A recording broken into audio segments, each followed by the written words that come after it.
घर से बाहर निकलने की तैयारी। और फिर रीढ़ की चूड़ी पे कसा कासा सर।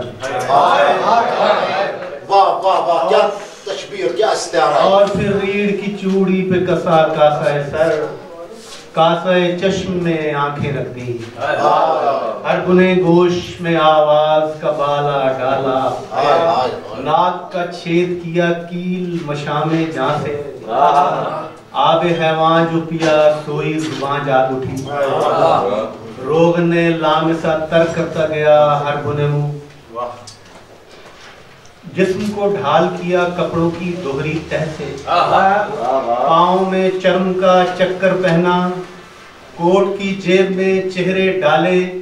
और हाथों पे लकीरें रख दी, फिर दर-ए-ज़ात को अंदर की तरफ खोल दिया और घर के दरवाजे को बाहर